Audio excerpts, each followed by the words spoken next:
एक जिंदा सांप राजा की लड़की के पेट में रहता था। सांप ने राजा की लड़की को अपने वश में किया हुआ था। जब रात होती तो वो कुछ देर के लिए राजकुमारी के मुख से बाहर निकलकर जंगल की तरफ चला जाता और सुबह होने से पहले ही वो फिर से उसके अंदर चला जाता। राजकुमारी इस बात से बिल्कुल अनजान थी कि उसके अंदर एक सांप ने डेरा डाला हुआ है। अनजाने में वो पूरी तरह से उस नाग के वश में थी। राजमहल में किसी को भी इस बात की भनक तक नहीं थी कि राजकुमारी के अंदर एक 7 फुट का सांप रहता है। सभी यही समझते कि पता नहीं राजकुमारी को क्या बीमारी लग गई जिसके कारण वो हमेशा अचेत रहती है। बड़े से बड़े वैद्य और हकीम भी इस बात का पता नहीं लगा पाए। लखन जब राजमहल के अंदर गया तो उसने देखा कि वहाँ पर बहुत सारे वैद्य और हकीम राजकुमारी को ठीक करने के लिए लगे हुए हैं। एक कोने में खड़े होकर चुपचाप लखन ये सारा माजरा देखने लगा। जब शाम का समय हुआ तो सभी हकीम और वैद्य धीरे धीरे करके वहाँ से चले गए। तब लखन राजा के मंत्री के पास गया और बोला, मंत्री महोदय, सभी अपना प्रयास कर चुके हैं, अब एक मौका मुझे भी दिया जाए। लखन की बात सुन मंत्री उसे अपने साथ ले राजा के पास जाता है और लखन का प्रस्ताव राजा के सामने रखता है।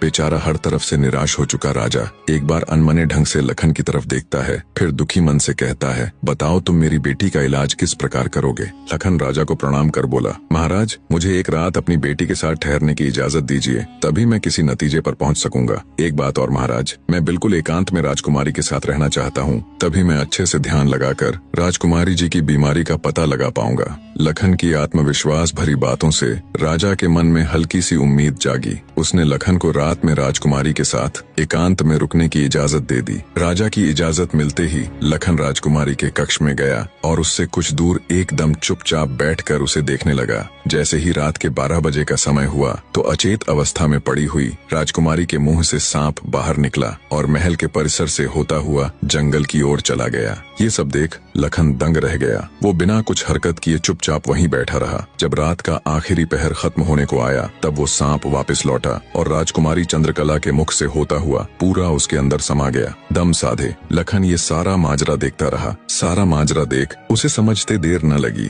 कि राजकुमारी की सारी बीमारी की जड़ ये सांप ही है। सुबह हुई तो राजा चंद्रसेन डर और बेसब्री के मिश्रित भावों के साथ लंबे लंबे कदम रखता हुआ अपने मंत्री के साथ राजकुमारी के कमरे में आया और बेसब्री से उसने लखन से पूछा, बताओ लड़के, तुम किस नतीजे पर पहुंचे? क्या मेरी बेटी ठीक हो जाएगी? लखन बोला, महाराज, मुझे राजकुमारी की बीमारी का पता चल गया है और ईश्वर ने चाहा तो वो जरूर ठीक हो जाएगी। आप मुझे एक रात का समय और दीजिए और मेरे लिए एक तलवार, एक मिट्टी से भरी हुई बड़ी सी बाल्टी का इंतजाम कर दीजिए। लखन की बात सुन राजा को बहुत सुकून मिला। उसने मंत्री को लखन के द्वारा मांगा गया सारा सामान उसे देने का निर्देश दिया। अब सभी को इंतजार था तो बस रात का।